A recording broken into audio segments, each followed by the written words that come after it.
Month का आखिरी दिन एंड आपके फ़ोन पे एक नोटिफिकेशन आता है एंड वो नोटिफिकेशन एक मैसेज का जिसमें लिखा हुआ है कि आपकी सैलरी आपके अकाउंट में क्रेडिट हो चुकी है। वहीं जब आप पे स्लिप देखने जाते हो तो आप देखते हो कि आप कितना टैक्स पे कर रहे हो and you are not able to save any tax. तो दोस्तों आज हम इस वीडियो में बात करेंगे एक ऐसे ऑप्शन के बारे में जो आपको एक अच्छे रिटर्न भी देगा प्लस इन्फ्लेशन को बीट भी करेगा एंड जिसका lock in period as compare to other options काफी कम है एंड वो ऑप्शन है ELSS, equity linked saving scheme और टैक्स सेवर म्यूचुअल फंड्स। तो इस वीडियो में हम बात करेंगे तीन बेस्ट टैक्स सेवर फंड्स जो करंटली मार्केट में अवेलेबल हैं। सबसे पहले हम बात करेंगे कि व्हाट इज ईएलएसएस। ईएलएसएस होता क्या है। जैसे हमने बात की कि these are equity linked saving schemes which means कि most of the portion is invested in the equity only, यानी जिसका मतलब है in share market. Yes, high risk is there, so if you are in your 30s this can be the best option to save your taxes. अगर हम बात करें tax saver mutual funds के बारे में, देर इज नो रेस्ट्रिक्शंस कि आपको सिर्फ लार्ज कैप में ही पैसा डिप्लॉय करना है या आप मिड कैप में ही इन्वेस्ट कर सकते हो या स्मॉल कैप में ही कर सकते हो। अगर हम बात करें टैक्स सेवर फंड्स, आप किसी भी it is like flexi cap funds जहां पे आप large cap, mid cap and small cap के कॉम्बिनेशन में पैसा इन्वेस्ट कर सकते हो। उसके अलावा जहां पे आपको लॉक इन पीरियड भी सबसे कम मिलता है। ठीक है, ये आपको 80C के अंडर अगर मैं बात करूं 1.5 लाख तक का टैक्स बेनिफिट देते हैं, जिसका मतलब अगर आप 30% ब्रैकेट में हो तो मोर देन 45,000 आप अपना टैक्स सेव कर सकते हो। लॉग इन पीरियड अगर हम बात करें एफडी की, जो टैक्स सेविंग एफडीज हैं उनका लॉक इन पीरियड है 5 ईयर्स। अगर हम पीएफ की 15 years, in some cases 8 years, which is very high. Right, अगर हमारा गोल शॉर्ट टर्म का है फॉर 3 to 5 ईयर्स और हमें उस पर्टिकुलर गोल के लिए इन्वेस्ट करना है तो और टैक्स भी सेव करना है, तो this can be the best option जो हमारा टैक्स सेव भी कर सकता है। और अगर हम इन्वेस्टमेंट की बात करें तो ये अदर असेट के मुकाबले ज्यादा रिटर्न भी दे सकता है। अब हम बात करेंगे इन म्यूचुअल फंड्स को एनालाइज कैसे कर सकते हैं, what can be those parameters जिनके बेसिस पे हम इनको एनालाइज करें।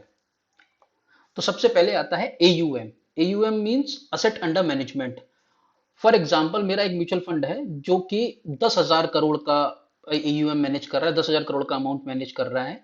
तो एक कहीं ना कहीं एक बायसनेस ऐसी आती है कि ज्यादा से ज्यादा इन्वेस्टर इस पर्टिकुलर फंड हाउस पे भरोसा करते हैं, इसीलिए इसके बारे में हम सोच सकते हैं।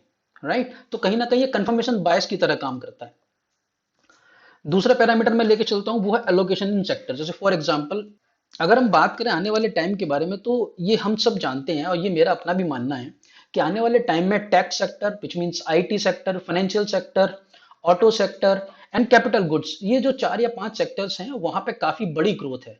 अगर हम बात करें ऑटो के बारे में, क्योंकि हम जानते हैं कि ईवी का हम देख रहे हैं किस तरह से क्रेज बढ़ रहा है और लोग ईवी की तरफ ज्यादा इंक्लाइंड हो रहे हैं। प्लस कहीं ना कहीं इंडिया में अगर हम लास्ट 10 ईयर्स में बात करें तो now people are more capable to buy cars और इलेक्ट्रॉनिक व्हीकल्स। अगर हम बात करें बाइक्स की, बाइक्स में भी ईवीज आ रही हैं। राइट, तो इन इन चीजों के चलते मैं कुछ 4 या 5 सेक्टर्स में मुझे लगता है कि काफी अच्छी ग्रोथ हो सकती है। तो हम उन म्यूचुअल फंड्स को देखने की कोशिश करेंगे जिनका मैक्सिमम एलोकेशन जो है वो इन 4 या 5 सेक्टर्स के अंदर है। अगले पैरामीटर की मैं बात करता हूं तो अगला पैरामीटर है historical returns. We will try to analyze at least 3 to 5 years returns so that yes there can be a confirmation कि नहीं लास्ट 5 सालों में इसने बहुत अच्छा परफॉर्मेंस दिया है जिसके बेस पे मैं इस फंड में इन्वेस्ट कर सकता हूं। चौथे पैरामीटर की बात करें price to earning ratio, PE ratio. इसका मतलब क्या होता है कि आपको 10 रुपए कमाने के लिए आपको कितने पैसे इन्वेस्ट करने पड़ रहे हैं। फॉर एग्जाम्पल अगर मुझे 10 रुपए कमाने के लिए 100 रुपए इन्वेस्ट करने पड़ रहे हैं, विच मीन्स मेरा प्राइस टू अर्निंग रेशियो हो गया 10, 100/10। ओके, सो जनरली अगर मेरा पीई रेशियो 30 से कम है तो मैं मानता हूं कि वो मेरा म्यूचुअल फंड और जो भी एसेट है वो बहुत अच्छा है। वही मैं बात करता हूँ एक्सपेंस रेशियो की दोस्तों। तो एक्सपेंस रेशियो एक ऐसी चीज है, for example sometimes what we feel कि हम स्टॉक आइडेंटिफाई करने में, पर्टिकुलर शेयर आइडेंटिफाई करने में उतने अच्छे नहीं हैं, इसीलिए हम म्यूचुअल फंड को चूज करते हैं। तो जो म्यूचुअल फंड मैनेजर होता है वो अपने टेक्निकल एक्सपर्टीज को यूज करके आपके लिए म्यूचुअल फंड सेलेक्ट, आपके लिए स्टॉक सेलेक्ट करता है, उनमें इन्वेस्ट करता है। तो इस पर्टिकुलर चीज को मैनेज करने के लिए वो कुछ चार्ज करता है, उसको हम बोलते हैं एक्सपेंस रेशियो। तो इस पर्टिकुलर कैटेगरी का अगर मैं बात करूं एएलएसएस का जो एक्सपेंस रेशियो वो है 1.2%। अगर हमें एक अच्छा म्यूचुअल फंड जो कि इससे कम एक्सपेंस रेशियो में मिलता है तो वो हमारे लिए एक अच्छे फंड की कैटेगरी में आएगा। तो दोस्तों मैंने जिन फंड्स को चुना है, तो एक फंड है लार्ज जिसका एयूएम साइज काफी लार्ज है, फॉर एग्जांपल 13,000, अप्रोक्सीमेटली 13,150 करोड़।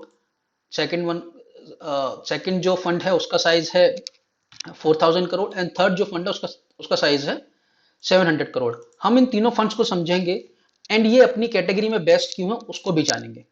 मैं बात करता हूं मेरे ऐसे टैक्सेबल फंड की। अगर हम देखें तो इसका एयूएम साइज जो है, फंड साइज जो है वो है 13,150 करोड़। ओके, विच मीन्स कि ये काफी ज्यादा है, काफी लोग इस पर्टिकुलर फंड हाउस पर भरोसा करते हैं। और वहीं अगर मैं इसके एक्सपेंस रेशियो की बात करता हूं तो वो है 0.5। अगर आप कैटेगरी एवरेज देखते हो तो कैटेगरी एवरेज जो है वो है 1.08%, विच मीन्स कि ये काफी कम है। ओके वहीं अगर मैं बात करता हूं कि इसने लॉन्ग टर्म में जो हमारा बेस इंडेक्स है, बेंचमार्क इंडेक्स है निफ्टी 500, क्या उसके कंपैरिजन में कितनी अच्छे रिटर्न दिए हैं। तो फॉर एग्जांपल अगर मैं बात करूं 5 इयर्स की, तो 5 इयर्स में जो इस पर्टिकुलर स्कीम में रिटर्न दिया है वो दिया है अप्रोक्स 16% का। वहीं निफ्टी ने जो रिटर्न दिया है सीएजीआर के हिसाब से वो दिया है 12% का, विच मीन उसने डेफिनेटली हमारी बेंचमार्क इंडेक्स को बीट किया है। दोस्तों अगर हम इसके रिटर्न्स की बात करें तो जो लास्ट 5 ईयर का एसआईपी रिटर्न है वो एब्सोल्यूट रिटर्न है 56.71%, विच मीन्स अगर आपने 2017 में इसकी एसआईपी शुरू की होती है 1,000 रुपए पर मंथ की, तो आपने इन्वेस्ट किया होता 60,000 रुपीज एंड उसकी जो प्रेजेंट वैल्यू होती वो होती 94,000, विच मीन्स जो आपका गेन था इस पर्टिकुलर अमाउंट पे वो हुआ है एब्सोल्यूट रिटर्न के टर्म्स में 56.7%। वहीं अगर मैं एनुअलाइज रिटर्न की बात करूं या एनुअल रिटर्न की बात करूं तो वो होता है आपका 18% सीएजीआर के साथ। ओके, वहीं अगर मैं 3 इयर्स की बात करता हूं तो आपका जो एब्सोल्यूट रिटर्न निकल के आता है वो आता है 34%, एंड अगर मैं एनुअलाइज या एनुअल रिटर्न की बात करता हूं तो वो आता है 20.4% सीएजीआर के साथ। ओके, और अगर हम इसके टॉप 10 होल्डिंग्स की बात करते हैं तो वो है बैंकिंग, आईटी में एंड प्लस इंफ्रा में। ओके, जैसे for example L and T is from infra and we can see Bharti Airtel, Infosys and TCS, these are from IT. कहीं ना कहीं रिलायंस इंडस्ट्रीज में भी काफी चीजें अब टेलीकॉम के अंडर है, रिलायंस रिटेल के अंडर है, तो रादर देन रिफाइनरी ये एक अच्छा कॉम्बिनेशन है मल्टीपल कंपनीज का। ओके, वहीं बैंकिंग में बात करूं तो सारे जो टॉप बैंक्स हैं HDFC bank, ICICI bank, axis bank, axis bank and SBI, वो चारों हमें इसमें देखने को मिलते हैं। ठीक है, अगर आपको इसकी कंप्लीट होल्डिंग देखनी है तो आप यहाँ पे क्लिक करके कंप्लीट होल्डिंग भी देख सकते हो। वहीं अगर मैं दूसरे फंड की बात करता हूं तो उसका एयूएम साइज है 4,200 करोड़। ओके, एंड इसका एक्सपेंस रेशियो भी काफी कम है जो कि है 0.59%। वहीं अगर मैं इसके 5 ईयर रिटर्न्स की बात करता हूं in terms of comparison of Nifty, तो डेफिनेटली इसने निफ्टी को बीट किया है क्योंकि निफ्टी का जो रिटर्न था वो था 12.58% एंड इस स्कीम का पर्टिकुलरली इस फंड का जो रिटर्न था वो था 16.74%। ओके, वहीं अगर हम इसके एसआईपी रिटर्न्स की बात करते हैं तो जो हमारा इसका एसआईपी रिटर्न निकल के आता है वो हमारे प्रीवियस फंड से ज्यादा था, विच इज 60%। एंड अगर मैं इसके एनुअल रिटर्न की बात करता हूं तो वो मेरा निकल के आता है 18%। हमने लास्ट अपने मेरे फंड की जो बात की थी उनका एसआईपी का जो एब्सोल्यूट रिटर्न था वो था लास्ट 5 इयर्स का 56% absolute return and 18% annual return. And अगर मैं इसके टॉप 10 होल्डिंग्स की बात करता हूं तो वहां पे भी हमको काफी चीजें सिमिलरली देखने को मिलती हैं, लाइक बैंक में ICICI bank, HDFC bank and state bank and Axis bank. And उसके अलावा इसमें ऑटो एंड ऑटो इंश्योरेंस की कंपनी भी काफी है। अगर आप देखोगे तो Maruti Suzuki is there, Schaeffler is there, ABB India is there. तो यस, इनका जो इंक्लिनेशन है वो टुवर्ड्स मिड कैप ज्यादा है। अगर हम देखेंगे तो इसमें जो मेरे में था मिड कैप का जो इन्वेस्टमेंट था वो 11% था, और यहाँ पे मिड कैप में जो इन्वेस्टमेंट है वो है 15% या 16% के अराउंड।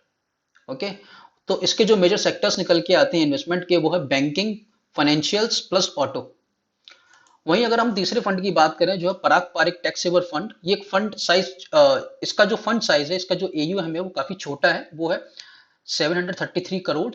अगर मैं इसके एक्सपेंस रेशियो की बात करूं तो in comparison of the category yes it is low but it is higher than the other one, like we have talked about मेरे ऐसे tax saver fund and Canara Robeco equity tax saver fund.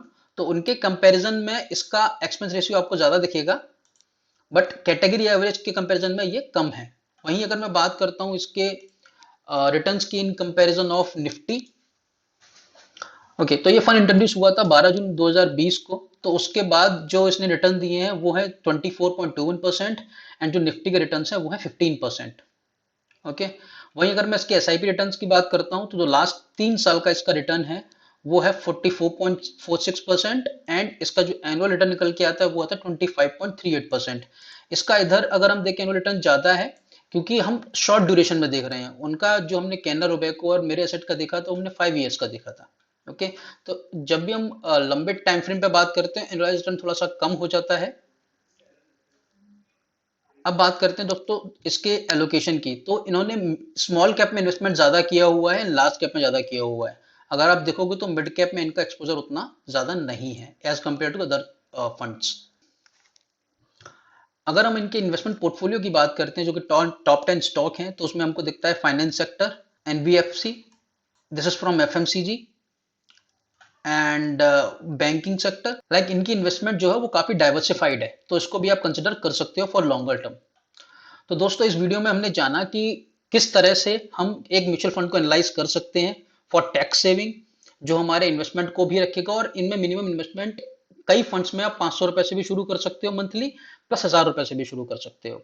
उसके बाद हमने इनके benefits को जाना कि क्या क्या बेनिफिट्स हैं। फिर हमने 3 फंड्स जो अपनी कैटेगरी में बेस्ट परफॉर्म कर रहे हैं उनको देखा। तो दोस्तों आज के लिए इतना ही, मिलते हैं अगले वीडियो में। Thanks for watching.